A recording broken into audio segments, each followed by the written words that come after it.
Welcome to episode 4 of the Sideline Surge podcast, a sports podcast where two dudes like us who never made it inside the white lines talk about sports from the sidelines. My name is Dustin, my co-host DJ. How you doing today? Doing good. Coming off this 4th of July weekend. I needed it. It was great. So ready for all of this. It was good baseball this weekend. So, this Monday is going to be great. Why not? It can never be a long weekend, right? Especially for a 9-to-5er. I know you're not necessarily on that schedule right now, but you can't beat it either. To get to spend some time with friends, family, of course, always good, and just enjoy it. So yeah, I had a good time as well. Hopefully, all you guys had a safe and happy 4th of July. Seen some crazy incidences on Twitter and stuff with fireworks. Hate to hear all that. Gotta be safe and make some smarter decisions around some fireworks, especially it's almost inevitable where that stuff's gonna happen. Yeah. And it's unfortunate. So, but yeah, just be smart out there. Yeah. Hopefully, everyone had a more relaxing weekend than you, Dustin. I know that you're in the process of moving, so yeah, it is what it is. It's been tough to keep up with everything, but we filled ourselves in a little bit, myself especially, on kind of what's been going on, keeping up with a few things, but. Yes, absolutely. Guys, if you guys don't know, we are a sports podcast where we bring you guys the latest news. We'll argue with each other over certain topics. We'll play some games. We will fill you guys in on the nights before's games. But yeah, if you guys are not subscribed to the channel already, hit the subscribe button. Hit the like button on the YouTube video as well. We would appreciate it, guys. Every like goes a long way. So really, we would appreciate it. And if you guys are not following us on social media, at Sideline Surge, TikTok, Twitter, the whole works, make sure you guys are following there. Now, let's go ahead and get right into it. We could start with some of the games from yesterday. Tariq Skubal struck out a career-high 13. I'm going to go ahead and say that he probably will do that again this season. That guy is phenomenal. And he was great last year. And it was like, was he going to take another step this year? Sure did. Yeah, he's an elite level type pitcher. You see him, like I'm saying, he's a high strikeout guy. Unfortunately, I feel like he's just on the wrong team. I know that Detroit's kind of trending up. They're starting to build that organization, because even if you look at how they were last year to even 2 years ago, it was just a bad team. But he is somebody that you've got to keep, or if you're gonna sell him, you're gonna get pretty good compensation for him. I seen his name too. His name was kind of being floated out there a little bit too. I did see that. Braves, your Braves, beloved Braves, shut out the Phillies first time since 2016. Gosh, and it felt so good. We had Reynaldo Lopez, the only eligible pitcher right now, who is under a 2.0 ERA. So he's right now currently the ERA leader in all of the MLB. So it was good. Like, it's nice to see him kind of come into that role. He was in a reliever role, so now he's coming into the starter role. Completely blanked the Phillies, and I've never felt better. That's why I think I'm coming in so happy into this Monday. Hey, I'll tell you what, when those teams are healthy, though, that's probably my favorite series in baseball to watch outside of Yankees Red Sox. Truthfully, I think that is the most fun series when you got Harper healthy, you got Acuna healthy on the Brave side of things. Like, it's amazing to see what they can do, especially, each side's got some solid pitching as well. Really, truly, playoffs too. In the playoffs, and that's the thing, is that like this sample, this little 3-game series that we just played with them, it was really nothing, just because we have so many injuries on both teams. Like, we just played a Phillies team without Real Muto, without Bryce Harper, without Kyle Schwarber. So I get it. Like, this Phillies team is not who they actually are going to be when we face them again, even later on in the season and likely in the postseason as well. But it is still a really competitive. I think that's the thing, is like that competitive nature is not gone, even with all these superstars not there. Yeah, I love it. Yep, I started to mention it. We'll talk about Red Sox and Yankees. Absolutely blanked them yesterday, but not only that, took 2 of 3 this weekend. The one game that the Red Sox did not take got absolutely destroyed. We're just going to wipe that one from our memories. It's all about the series and who wins the series. And we got the last laugh with the 3rd game yesterday. And Devers hitting 2 bombs. And we had mentioned it before, but if you guys didn't see it, Rafael Devers, about a pitch a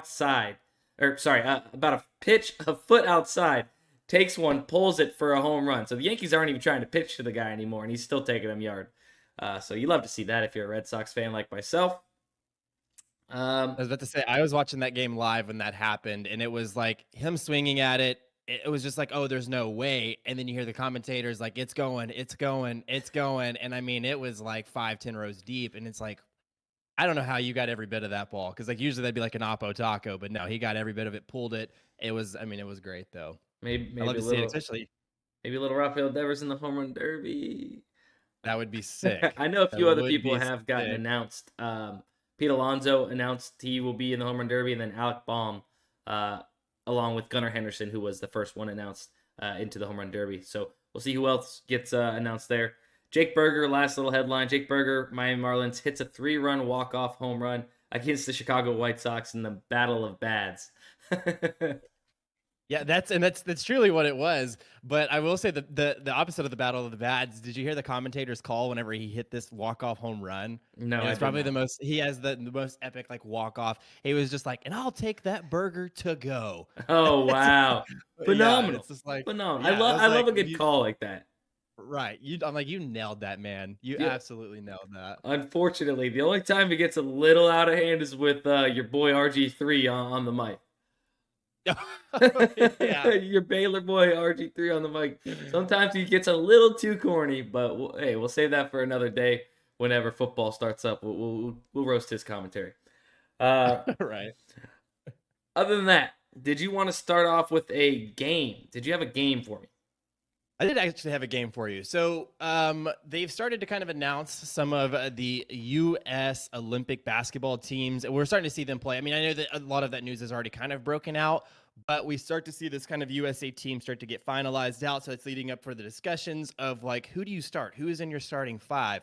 So I've kind of hand selected 3 players off of this starting team. And I want you to do a start, bench, cut.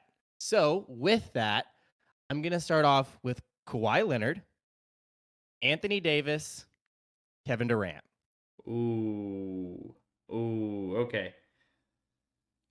I personally maybe underrate Kawhi Leonard compared to the normal person, but I mean, to be honest, the injuries and such, I'm gonna have to go ahead. I'm just gonna go ahead and bench him right now. I know his defense is really phenomenal, and you need that on a good winning team. But at the same time, this USA team, with the offensive firepower that KD can bring, and then also having a big man on the bench in Anthony Davis that can score a bunch as well. I'm going to go ahead and start Kevin Durant because of the offensive firepower that this USA team could just blow out people with subpar defense, right? We don't need Kawhi. Kawhi could be on the bench Kawhi could be on the cut list, and then we'll go ahead and have AD on the bench for the big man role. That can also get buckets. Man, okay, so I think I would have completely gone different from you. Let's hear it. I'm cutting Kevin Durant. Like, and I think it's to what you're saying though. Like why do I need his offense? Like defensively, he's not necessarily too solid of a player. Like this team is so loaded. Like if anything, what they're lacking is really good defense. So give me Kawhi Leonard, but I will agree that I am going to bench Kawhi Leonard though, but I want Anthony Davis starting. Like I think that he is a little bit more of a presence defensively on the inside, not necessarily so much out on the wing. So I'll go just to repeat it. I'll start Anthony Davis. I'm benching Kawhi Leonard, and I am cutting Anthony Davis. If there's anyone on this team that I get to cut, you're cutting Kevin Durant. Kevin Durant. Sorry, Kevin Durant. If there's anyone on this team that I'm cutting, it's Kevin Durant, 100%. Oh no, on the entire team? On the entire team. Oh, who else am I? Who hell else no! am I am cutting Tyrese Halliburton without question on this team. No, see, and that's what I'm saying. I feel like all of these guys complement each other so much. Like, what does Kevin Durant bring? He can't even win on a loaded team as it is with the Phoenix Suns. Like, what is he going to bring to this USA national team? You might as well cut Devin Booker while you're at it, buddy. I mean, and the thing is that's fair. That's fair. Like, and that's the topic of conversation is which one are you cutting? But I'm still KD. Yeah, I look at this USA roster and I immediately see one guy that just does not fit. and it's Tyrese Halliburton. Not fit, but one guy I think does not belong in this conversation yet, and it's Tyrese Halliburton, in my opinion. Now, there was a video on Twitter of all of them coming in and dapping each other up inside, the hotel place, and everybody seems like they fit. Then all of a sudden, Tyrese Halliburton walks in and daps somebody else. I'm like, no way. I tweeted this out. If this team loses a game, I'm moving. I got to go somewhere else. How about this? If USA does not win at all, I will move to whatever country does. They have to. I mean, and that's the thing. Like, this team is so loaded. Like, you see other teams and they have one or two guys. Like, Greece and everything has Giannis. Like, that's about all that they've got. And this is just loaded. So I do agree. Like, it will be pathetic. Absolutely pathetic if this USA team does not win it all. Agreed. Like, that's crazy. But I mean, I do agree with the Tyrese Halliburton. He is probably the awkwardest guy on this entire roster. He just is sticking to making TikTok videos. And that's just, I don't see anyone else doing this. So he's living in the moment right now. But I'm still, I don't know. Cut KD. Cut to KD. Yeah, no. I can't, that's crazy. Let us know in the comments. You cutting KD off this team, or you cutting Tyrese Halliburton? And if he does not get smoked in the comments for this, I cannot trust any of y'all's opinion anymore. But well, I'm not saying like KD is a much better like scorer, but give me Tyrese Halliburton in the team. Look at the team as a whole. You can't say that Tyrese Halliburton, his game does not complement this team more than KD's. KD only brings a little bit of scoring. Maybe. Fair enough. Fair argument. That last part, yes, I agree. There is an argument there. Still, there's no way. I will let Drew Holiday handle the ball or whatever I got to do. I mean, and Drew Holiday brings my defense. What you want, baby? Right. No, I mean, obviously a really goated roster for Team USA, no matter what. So I'm excited to watch that team definitely play and hopefully bring it home for the U.S. Real quick, wanted to talk about, obviously, Daily Grind Fantasy, who we are powered by here, this podcast. What does Daily Grind Fantasy do? It is a website that compares sportsbooks, lines, and odds directly back to apps like PrizePicks, Underdog, all your favorite DFS apps to find the best possible value in the market by comparing to those sports books, right? So you have some top plays here, some tennis action, right?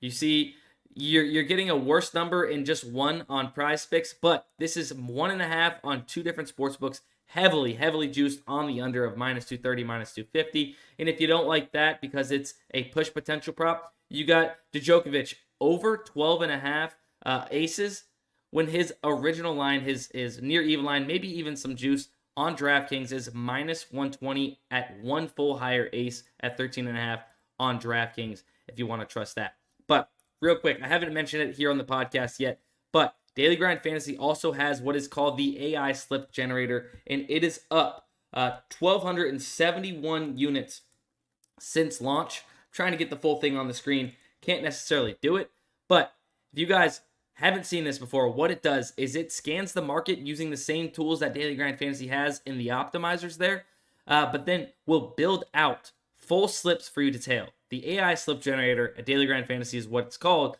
but it'll build out full slips, and all you literally do, click reveal the slip, just like boom, and then you enter it in. And if you guys are playing on PrizePicks and you guys don't want to mess around and deal with bumps and such, the AI slip generator has a bet on PrizePicks button. You click this one button, it'll load up your PrizePicks slip on PrizePicks. You enter the amount you want to bet, and boom. You can trust that you are getting the best value, the best correlation, and dodging negative correlation within your slips because the AI slip generator is generating these slips for you.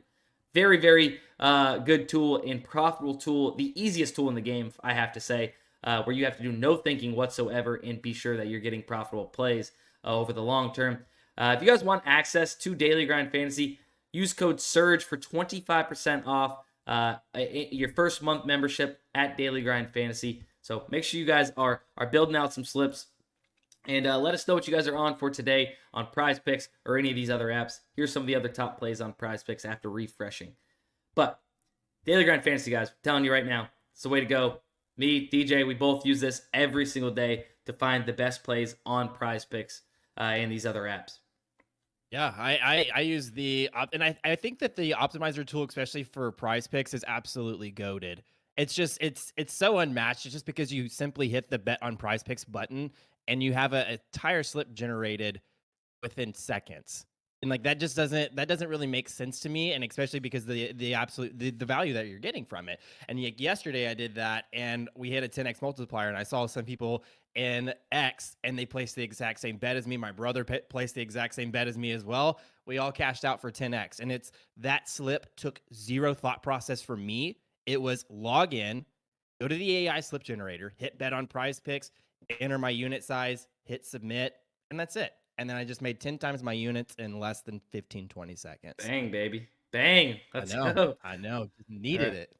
That'll be linked in the description, guys. Code SURGE, 25% off Daily Grind Fantasy. Now, we have some more to talk about.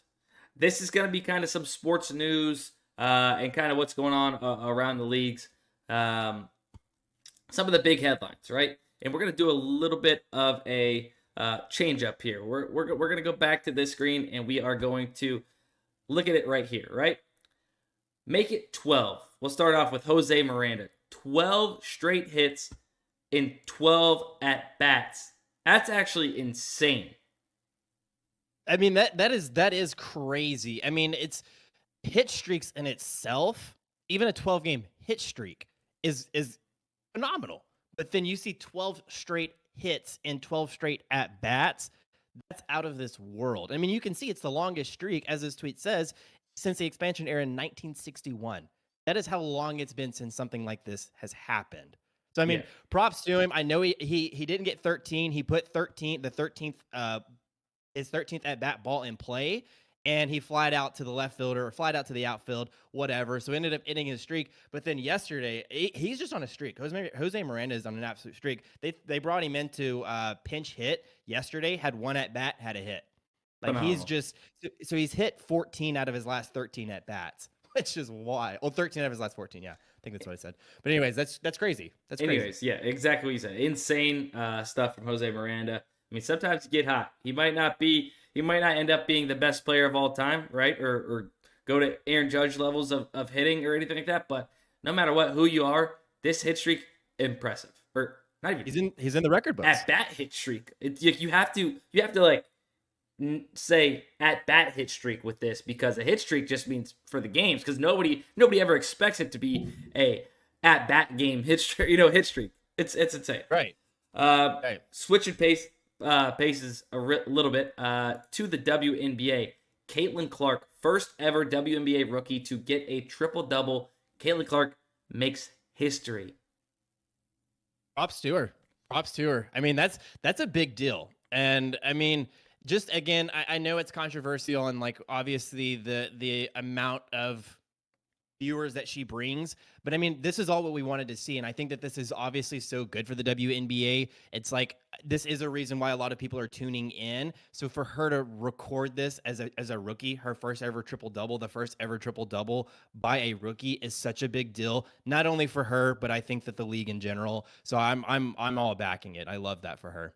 Absolutely, and I think some people would even say she's having a terrible season because the expectations were so high that people are thinking that she's not having a great season. She's setting records multiple times now, or she has set records multiple times now, including not only this triple-double, but there was certain records she set, like first to get X amount points, rebounds, assists, in X amount of games, stuff like that, stuff that is record book worthy and is a great season based on the standards of being a rookie in the WNBA. But also, somebody else set a record or made history yesterday.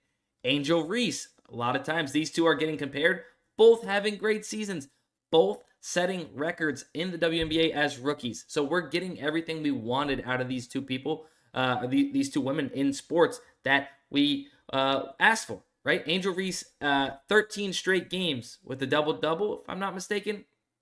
Yeah. Double And double. I did hear there is news or word on the street that the final boss is coming for her next game. Book it with Trent on Twitter. If you guys don't know, he loses almost every single bet. And if there's a hit streak, if he would have bet on Jose Miranda, he probably would have ended the streak. Maybe that's what happened. I don't know. But he loses all the time. And if somebody is on an absolute heater or a team is 10-0 in their last 10 games and he bets on them, they're going to lose. Little insight. The man, the myth, the legend, Trent is going to bet against her next game. Did he already make that? Did he already make this public? Yes. Is this what he said? He said it's time for the final boss level. And we'll see how goated she is. If she gets past Trent, props to her. Props to her. But Yeah, well, and she has a good chance because she has 13 straight. She's only been in the WNBA for 20 games. She's only played 20 games, and of those 20 games, 13 of them have been double doubles. Insane. Like that's insane. So she has a good chance of beating Trent. I don't know. Shout out to both of these girls, really balling and putting on, even if it's not to the standards of some people that had these crazy high expectations. Because I truly believe that some people that are not super huge sports fans or really look into the games like we do, still think that these two are not having a great time because Caitlin Clark's not scoring 35 points a game like in college. So whatever, to each their own. Let's keep moving on. Some NBA news now. We have DeMar DeRozan to the Kings. I know this kind of broke a little while ago, but just now getting to record. DeMar DeRozan to the Kings, sending Harrison Barnes to the Spurs, and Chris Duarte to 2 second-round picks and cash to the Bulls. So they said a third team was going to be needed. They got it. And what do you think about this? I for the Kings, I love it. And this is exactly what they needed. They needed that third complementary piece to them. Like you can't kind of depend on these role players that you've had to depend on for so long and expect De'Aaron Fox and Sabonis to pull their weight every single game of the season. And then even if you get into the playoffs, that's just a lot of work. So I feel like DeMar DeRozan coming to this team, it offloads so much of the pressure for them, and I am so excited for them. I've always been such a big fan of De'Aaron Fox. I loved him in college. I love him in the NBA. So I'm glad that now he's able to be more of like a team player, take a little bit off of his load. And even if he doesn't take off some of his load, like just the presence of DeMar DeRozan on this team is going to be insurmountable to that team. I love it. Absolutely. I wonder what it does to Sabonis and his offensive output. Because obviously you need to give some shots to DeRozan, right? So, and then crunch time. Who's going to have the ball in their hands? De'Aaron Fox, one of the most clutch, crunch time players over the last few seasons, based off the analytics, I guess. Who's going to have the ball in crunch times? And it's you got, as I say, you have to give it to De'Aaron Fox. Like nothing else makes sense in that lineup. I mean, just because I think De'Aaron Fox as a scorer is the most talented scorer on that team. Like he can shoot from anywhere. Like DeRozan more so inside the paint, and so is Sabonis, whereas Fox is truly the guy that can spread out the entire court. But that's the thing though, is that they have an extra option. They have an extra layer to this team that keeps obviously the other teams on their toes. Yeah, the defense is gonna have to guard all three of them now. So that's for sure. All right, yeah. So then let's keep going. I think we had kind of talked about this Bulls return for Alex Caruso and DeMar DeRozan, Josh Giddey, Chris Duarte. Oh my God. Yeah, so that's exactly what they got from this trade. What are they doing? What are they doing with this? I mean, probably one of the worst front offices could have handled this. And like Bulls are not catching this Chicago sports are not catching a break. Like this is not what you wanted in return for Alex Caruso. People would be paying top dollar just to add his defensive presence, and you got him for Josh Giddey. I like Josh Giddey, he's a young, promising, like rookie, or not rookie, but younger player. But you would have gotten so much more for him. And then DeMar DeRozan, all you get is two second round picks. What are you doing? Like, good luck rebuilding, because now you're going to be the laughing stock of the NBA for quite a while. Yeah. Imagine going from Jordan to this. Oof. Right. Tough, right. Bulls fans. Tough. That's brutal. Back to a little bit of MLB action. Paul Skeens becomes the only first overall pick in MLB history to become an All-Star the following season. That's actually insane. These guys don't make it. Most of the time, these guys aren't making it to the MLB in the first season. Like, yeah, and there's always that conversation of, even if they do, because we do see it sometimes where they do make it to the MLB their very first season. And like you're saying, like that is a feat in itself. But even then, even if they do make it to the MLB, by the time that the All-Star break comes around, it's no. You need to continue to prove your worth. Whereas I think we can all agree that Paul Skeens has proven his worth day in and day out. I'm going to say this. Paul Skeens is a guy that, with the expectations here, he has gone here into the MLB, in my opinion. So he's outdoing expectations, and to do that as a first overall pick and be better than what people thought you were in less than a year, absolutely insane stuff from Paul Skeens.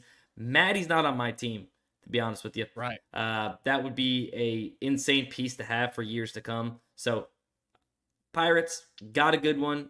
Pirates, starting to be a little bit better than they have been over the last few years. He's going to be a big part of it moving forward. Shout out to Paul Skeens, honestly. And you know what? While we're on the MLB and Paul Skeens subject, I want to do a start bench cut with you, MLB edition. Okay. So start bench cut, MLB edition. I have 3 MLB pitchers you are going to be choosing from. Let's do it. Number 1, we just talked about him. He might be a rookie, but Paul Skeens. Number 2, Tariq Skubal, who we've also mentioned on this here episode. And number 3, your beloved Chris Sale. Start, bench, cut. With all of these things to consider, Skeens being a rookie, Skubal on a tear, and obviously Chris Sale, been great for a long time, and now on your favorite team. Man, that is honestly tough, but I feel like you've given me 3 solid options to where it's like I'm not in a lose-lose situation, Chris Sale is probably one that I wouldn't give the start position, so he's someone that I'm considering whether he's going to be a bench or a cut. And honestly, I say that I'm going to put him on the bench. So I'm going to start with Chris Sale going on the bench. And so now it's between Tariq Skubal and Paul Skeens. Honestly, I love Paul Skeens. And I think that I would take Paul Skeens 9 days out of 10. We see, obviously, Skubal had a hell of a day in his last game. But it's when I tell you that is such a tight matchup, I'm cutting. I mean, I've got to cut Skubal. And so give me Paul Skeens as the starter. I love him. I think he's only going to get better. He's only had a small sample size in the MLB, and he's just cut it up. Like, this is the bottom for him. This is the absolute. He is only going to get better. Like, it's naive to think that he is not going to get better from this point forward. And then Chris Sale, I love his experience. He's right now, I believe, tied for the most wins in the MLB. He's figured it back out. If you would have asked me this question a year, maybe 2 years ago, easily cut. Why is he even in this conversation? But I think that he's come in and he's proved it on this Braves team. And he's got it figured out. So I think he's been a little bit more consistent than Skubal. We see, I mean, obviously Skubal's team is tough. So I don't know. That's the order that I'd go in. What about you?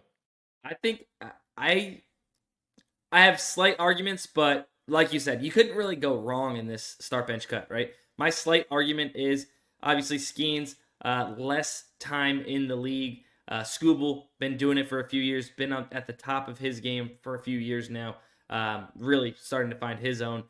Chris Sale, been up and down, found his own again this season. So my argument would be that Skeens maybe could be cut. So kind of what you came down to, honestly, start Skubal right now for me, and then have Chris Sale on the bench with all that experience. If we make it to the playoffs and we have Skubal game 1 and then, Chris Sale, I'm ecstatic with that, right? With the playoff, experience he has, and then obviously the pitcher that Skubal is. But Paul Skeens, amazing.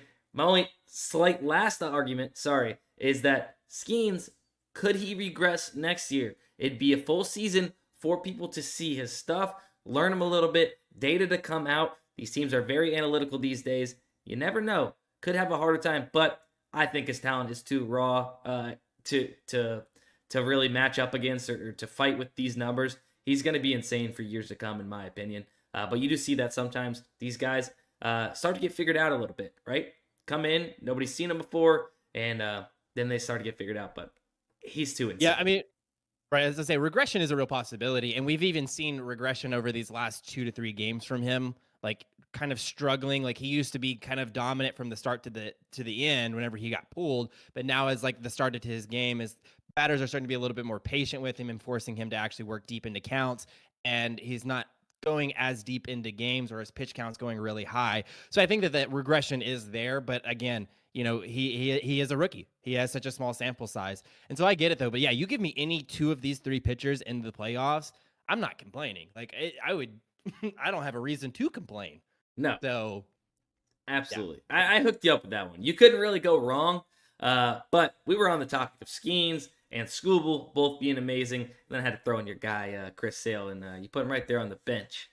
Yeah, which I mean, though it is a good conversation because I know that like a lot of people are gonna lean one way or the other. It's like, do you take the young rookie or do you take Scooble, who is, you know, showed several years of consistent dominance? And yeah, no, I don't know. And it's for me, I'm riding the Paul Skeens train. Like, give it to me every single day of the week, right in the veins. All right, all right, all right. Now let's go ahead. Last but not least, let's talk about some bets on Odds Jam right now. If you guys like the Nerfies or the Yerfies, there's one right now on Bovada you could be taking. You can see here, first inning total runs over 0.5 in the Mets Pirates game. You can see the over, you're getting plus 125 on Bovada right now. The rest of the market, average odds of plus 106. So you're getting a way better bang for your buck right now if you could snag this on Bovada. Basically, Bovada is pricing it, giving this a lesser chance to hit than what the rest of the market is, right? The rest of the market says this has X amount % chance to hit, and Bovada is saying that it's less likely this hits based on how they are putting these odds out there. So you could snag that value right now. Take a Yerfie in the Mets Pirates game, but get it on Bovada. It's all about the price you're getting, and you can line shop with OddsJam using the positive EV tool here on OddsJam. And then you can also use code SURGE for 25% off while you get on your OddsJam subscription for these sportsbook bets. Here, another one in the game that doesn't necessarily, that does kind of correlate with our over 0.5 first inning total runs would maybe be taking a pitcher to go under strikeouts, right? If he's not getting strikeouts in that game, maybe means the ball's getting into play a little bit more and hopefully scoring some runs. So this plus 125 and the market's around plus 109. So you can see it kind of correlates a little bit if you were to take both of those. And yeah, so Christian Scott under 4.5 strikeouts, both on Bovada for that one. You see this? Raiders, Los Angeles Chargers, a little bit of NFL action. Raiders plus 3. You're getting it at plus 110 on Hard Rock right now. Average odds, not too many sports books with the lines up right now, but right around that plus 100 area. So, I mean, if you give me that too. I will happily take the Raiders plus 3 versus that Chargers team. Yeah, right, I mean, there's a good spot for it. Jim Harbaugh coming in. We'll see what happens there. We'll save definitely some football talk for the future of this show. But yeah, make sure you guys check out Daily Grind Fantasy Odds Jam, both linked in the description of this video. Code SURGE for 25% off.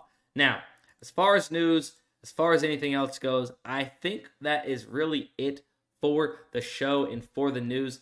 Obviously, we love playing some games. You guys have any comments or suggestions on what else we could talk about during these shows? Or if you guys like the games, you want to see more games, whatever it is, leave your feedback in the comments. Make sure you guys are liking this video, this podcast, and share it to somebody that likes sports. We would appreciate it. Subscribe if you're not subscribed to the Sideline Surge. DJ, any last words before the end of episode 4? No, we just finished episode 4. Thank y'all to everyone who has kind of tuned in, whether this is your first episode or your 4th episode. Me and Dustin do appreciate it. But like you said, give us some likes, give us some comments. Let us know that you're listening and enjoying this content. And if, again, there's something that you think that we could do better or want to hear us talk about, leave that in the comments below. We're looking for these ideas. We want to engage with y'all. We don't want this just be me and Dustin. Like, we want to engage with y'all. So that's all I got. But again, thank y'all so much if you've made it to this point, to the end of the episode, and eternally grateful. Thank y'all.